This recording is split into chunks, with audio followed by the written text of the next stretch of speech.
Hi everyone, and welcome back to the Queerpreneur podcast with me, your host, Sarah Taylor. And before I dig into this week's topic, I just want to say thank you to everyone who has reached out to me or given me their feedback after last week's podcast episode, which was all about how to heal the shame of being gay. And it seems like it really struck a chord with so many of you, what I was talking about. So if you haven't listened yet and you've ever felt embarrassed or uncomfortable or ashamed of your sexuality, then do check it out. It's episode number 20. You might find it really helpful. So this week's podcast episode is about questioning your sexuality. And it's one of the things that I speak to a lot of women about, that time when we're exploring or working out whether we might be gay or bi or something else that isn't straight, that isn't heterosexual. And I'm going to explain what it feels like to be questioning your sexuality and how you can get comfortable and clear about where you are with your sexuality at any given time. And this is so important because I talk to women who are stuck in this questioning phase and trying to work it out and feeling anxious and uncertain. And it's really holding them back and taking up so much of their precious headspace and energy. So in this episode, I'm sharing my own experiences of questioning my sexuality, as well as drawing on the experiences of the women that I work with. I'm also sharing how you can work through these thoughts and feelings that you might be having if you're questioning in a way that feels empowered and less stressful and anxiety provoking for you. What I'm not going to do today is tell you what your sexuality is, like do this quiz to find out if you're gay. I'm also not going to tell you that you must come out or tell somebody or experiment with your sexuality. These are all things that you can decide for yourself. But I'm not the one to tell you what you should do. What I can do is give you some powerful food for thought as to how you can support yourself to understand the truth about what your sexuality is and to feel good about it, to feel good about who you are, who you're attracted to, and who you want to have relationships with. Hey everybody, I'm Sarah Taylor, and welcome to the Queerpreneur podcast. This is the place for queer women who want to start or grow their business and their straight allies, where we build community, raise awareness, and create a platform to celebrate incredible women leaders, change makers, and trailblazers. In every episode, my intention is to share knowledge, learning, and resources that inspire you to think big, create more impact, and step fully into your life and business in a way that feels authentic to you.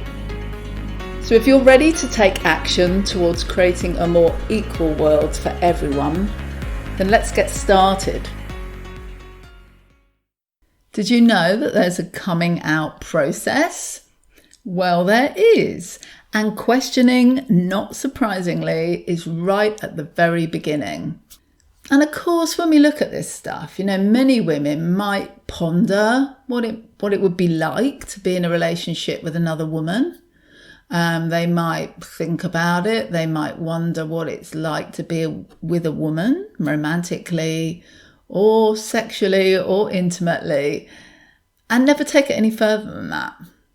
And for some women like me, when it goes beyond the occasional sort of thought or musing into something stronger, thoughts and feelings that start to interrupt your life or even take over your every waking bloody moment when you meet somebody and you just can't stop thinking about them, then it's something that we probably want to look at a bit more deeply. And when this happens, when we think about actually something's going on here that feels different, it feels like I might be different. I might not be a woman that wants to be with men, I guess, is the kind of realization, then often this is when we come across the first bloody hurdle, of course, to make the decision to actually take these thoughts and these feelings that we're having for other women seriously, to actually ask ourselves the dreaded question, what if I'm not straight? And that can feel really bloody scary. And I guess my question is, what happens if you don't ask that question? What happens if you don't choose to explore it and look at it? And I can tell you what happens, because I spent a very long time in that place, denying it, trying to ignore it, trying to put it off, trying to shove it away, and trying to really pretend that it wasn't happening to me, that I wasn't feeling these feelings. And I'm guessing that if you felt these strong feelings of attraction for other women, and maybe you've had that all-consuming experience too, where you feel like a bloody teenager, or maybe this is something really new and you've fallen in love for the first time and it happens to be with a woman. And my question remains the same. How long are you going to keep this up? Pushing them away, the thoughts and the feelings, and ignoring them and hoping that maybe it doesn't happen again if you've had these feelings and thoughts about other women. But all the while you've got this sort of like dialogue in your head. Maybe I'm gay. Maybe I'm not gay. Or maybe I'm bisexual. Or maybe I'm something else. And the reality is you could be any of those things. You could also be straight, right? Or you could be something in between. And I'm going to talk a bit about that in a moment. But the key thing to really get your head around is that all of these things are absolutely okay, whichever one you are. And you're one of them, for sure. We're all one of them. And I believe that it really matters that you do look at this stuff, because when you're feeling confused or isolated and anxious, it stops you from living your life fully and being honest with yourself. And if you want to be honest with those around you, and that's absolutely your choice, who you talk to, who you don't talk to, who you share any of this with. But ultimately, why this matters so much and why I'm so passionate about it is that it takes a toll on our well-being. It leads to stress and anxiety.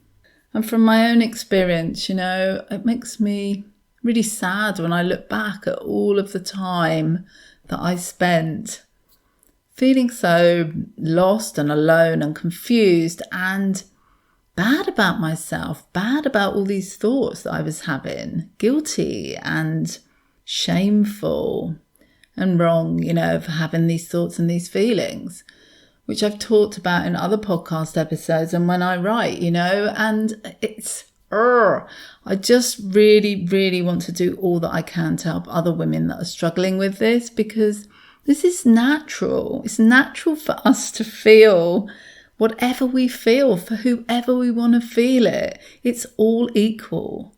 Whatever our love, affection, attraction is for whoever it is all equal. It's all worthy and valid, and it's all okay.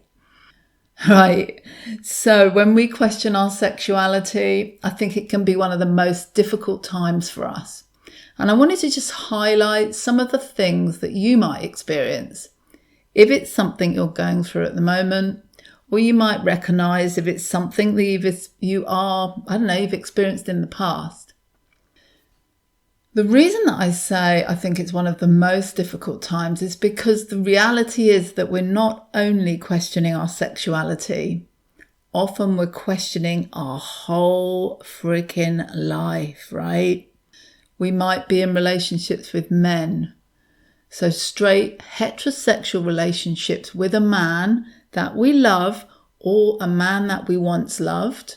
I know that was a situation for me. I was in a long-term relationship with a man I believed I was in love with when I had my first same-sex experience. And to be honest, after that happened, everything changed for me. It sounds a bit like a cliche, doesn't it? But it was true, However, I was so shocked and confused and so anxious about it at the time. And if I was honest, if I had been able to be honest with myself then, I also knew that it was something that was a long time coming. It was gonna happen. I'd always been attracted to women. I'd had feelings of attraction for quite a few women before anything actually happened. And when I look back, I remember feeling such confusion and worry about those feelings that I had. And I used to wonder if it was just me. I used to wonder if anyone else felt like it, if any of my friends felt like it. None of them talked about it. None of them mentioned it. And I didn't dare mention it. It was like gay and lesbian was so taboo. This is 25 years ago. It was so taboo. And, all of the stories, all of the representation was negative. It was either ridiculed, it was either something to be shocked and aghast about, or, hidden. Secret. So not a great time to be having those sorts of feelings and thoughts.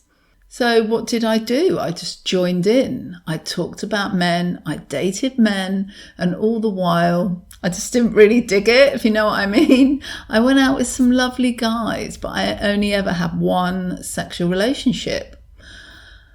And I told my best friend that the other day. We were out for a walk and she was like, "What?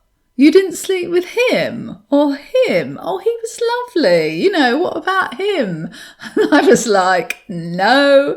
And she was surprised, and clearly I was like, "Oh, clearly I put on a good show."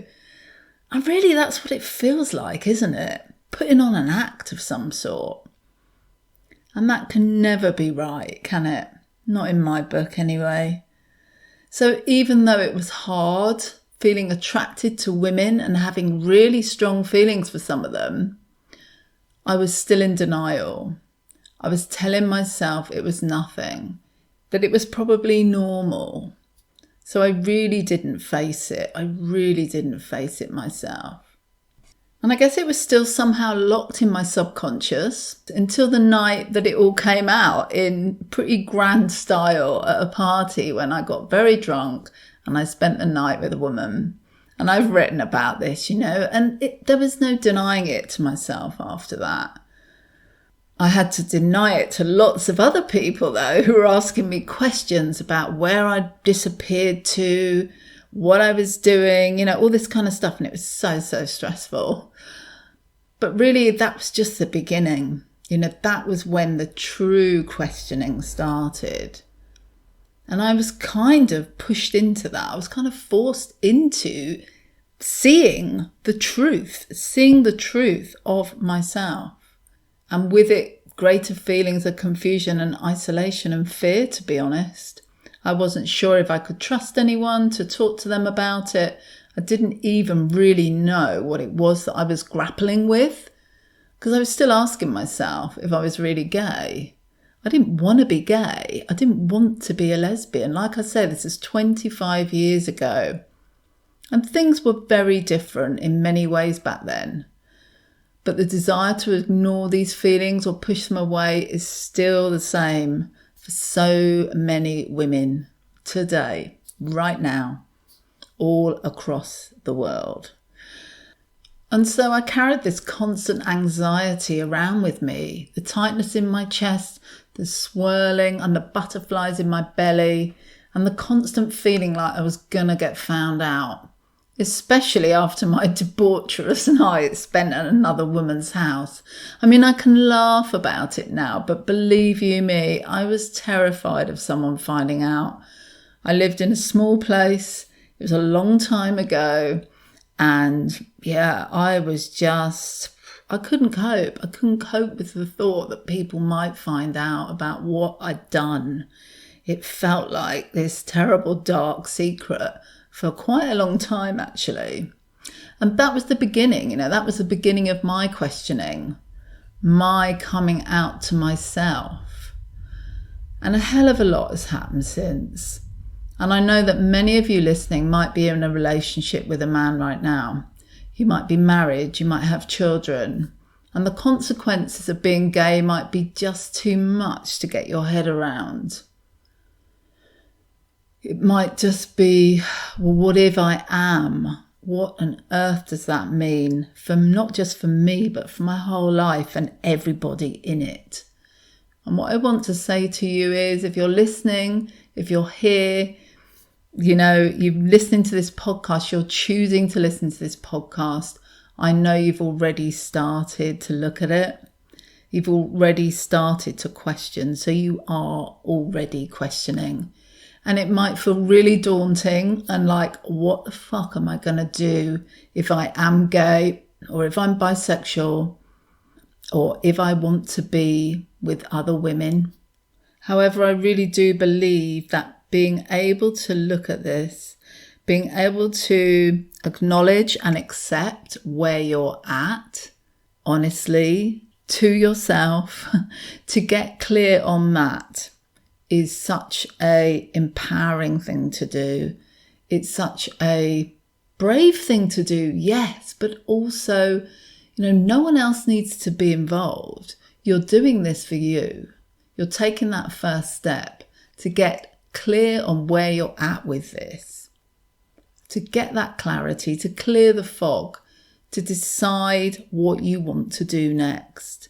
But without being clear about where you're at, there is no decision to be made, because it's all too confusing and foggy, right? And by the way, not knowing is okay too. I'm not suggesting at any point that you need to be able to say, well, I'm definitely a lesbian, I'm definitely bisexual, I'm definitely pansexual, I'm definitely whatever the other, you know, as you know, I'm sure there's a whole host of different things we can be on a spectrum of sexuality. But not knowing is okay too, because that is, you know, that is something in itself. Knowing that you're questioning and being okay with that is absolutely okay as well. You can be questioning for quite some time. You don't need to put yourself in a box either, ever, if you don't want to. You know, sexuality is a continuum. So let's say, in my view, this is why I like to look at it. You know, we've got gay at one end, very simple, gay at one end and straight at the other. And in between gay and straight, my God, there's a whole range of sexualities in between there. There might be women that prefer to be with women, but also like to be with men. There might be men that have more relationships with men, but also have relationships with women. You know, there's all sorts in that mix, right? And just accepting where you're at is a great start. Now, in this present time, and knowing that that can change. So it can also change over time. Some people might identify more closely with being bisexual, and actually in the future, they might identify more closely with being gay. Now, these things change. They're not cast in stone. They're not fixed. It's not like once you've decided you have to be that thing forever. So if you're wondering or having feelings or got that anxious feeling about whether you might be gay or bisexual or non-heterosexual in some way, please know as well that none of this makes you a bad person. None of this makes you weird or not normal. As I said earlier, all sexualities are equal. The only reason we think they're not is because of what we've been taught and what society and cultural norms have told us, and religious beliefs and all of that stuff, that damaging stuff. And while we're on this sort of feeling shame, feeling guilt, worrying about your sexuality, if you haven't done so, and this is resonating with you, do check out my last podcast episode, number 20, How to Heal the Shame of Being Gay, because you might like it. It might resonate for you. So this stuff can really wreak havoc with your health and well-being, and especially your mental and emotional health, you know, which ultimately has an impact on your physical health. And this is why it matters so much that you give yourself a break. If you're struggling with this, take good care of you. Show yourself some love, please. Because all I did when I was going through this was beat myself up and tell myself that I was bad and wrong for what I felt and what I did. And when you're feeling confused and isolated and anxious and alone, these things just amplify. I just found that it amplified beyond all rational, realistic ways of thinking and feeling, to be honest. And it really did stop me from living my life fully and being honest with myself. For prior to that, I wasn't being honest with myself. And when that happened, I then continued to struggle really until I found the support that I needed, until I found someone to talk to, until I started working this through and realising that I was good. I was a good person. I was a lovable person. And it's taken me a long time. I've been on a long journey with this stuff. And one of the things that I'm so passionate about with my work is that other women don't have to go on such of a long journey as I did. Okay, so how can you support yourself to work through these thoughts and these feelings in a way that feels more empowered? In a way that feels, less stressful and anxiety provoking, and understand the truth about where you're at with your sexuality, what your sexuality is, and feel okay about it. That's one of the most important things. I'm going to give you 4 actions that you can do, that you can take right now, that's going to help you with this. It's going to help you work through this. So number 1 is know that you are in control of this, i.e. you don't have to tell anybody unless you want to. You can take your time, you can go at your own pace, and you don't have to do anything or change anything unless you want to, and not before you're ready. So number 2 is remembering that not knowing is okay as well.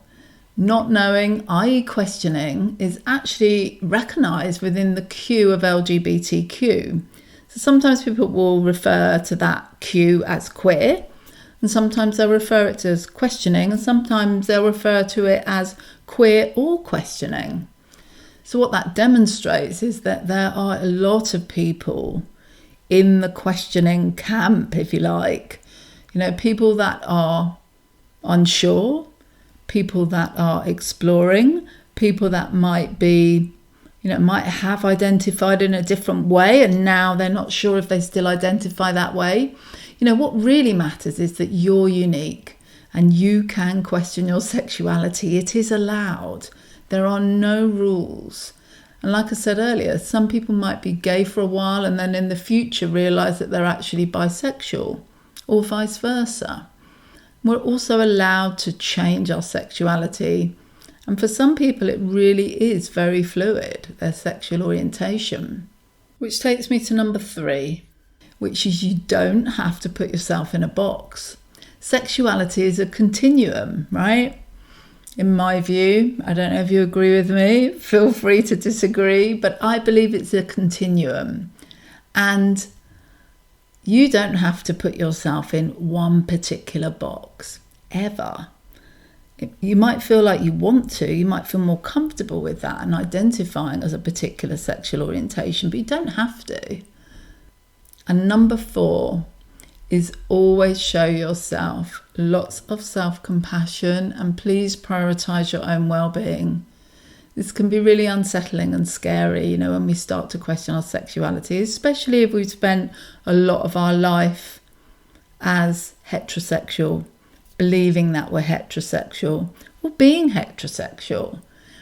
And one of the things that I find really helpful with this and the whole kind of exploration and understanding ourselves and getting clear and getting clarity is journaling or mindfulness practices, because they're really great for discovering and uncovering that clarity that might feel really elusive right now.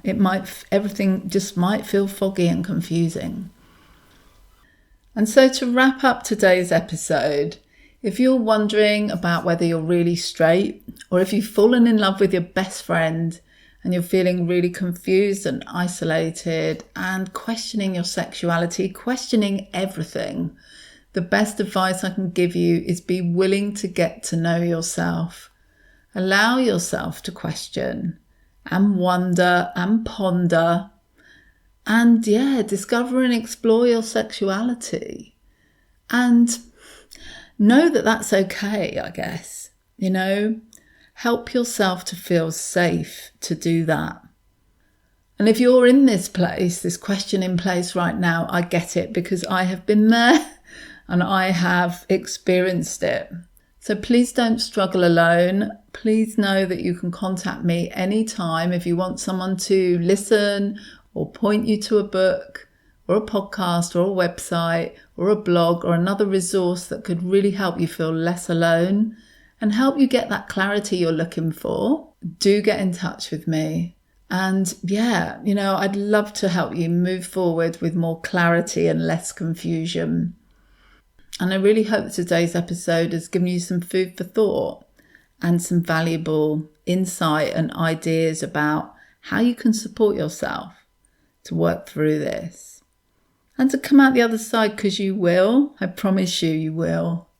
So that's it from me, except to say, if any of what I'm talking about today is resonating, then do grab my freebie. It's called How to Embrace Your Sexuality. The link is in the show notes. It's a great resource. It's a journaling tool. It helps you with finding that clarity that you're looking for around your sexuality, whatever that may be. And whatever it is, it's all okay. It's all equal and natural and worthy. Okay? Thank you so much for listening. Thank you so much for being here and sharing your time with me. This has been the Queerpreneur podcast with me, Sarah Taylor.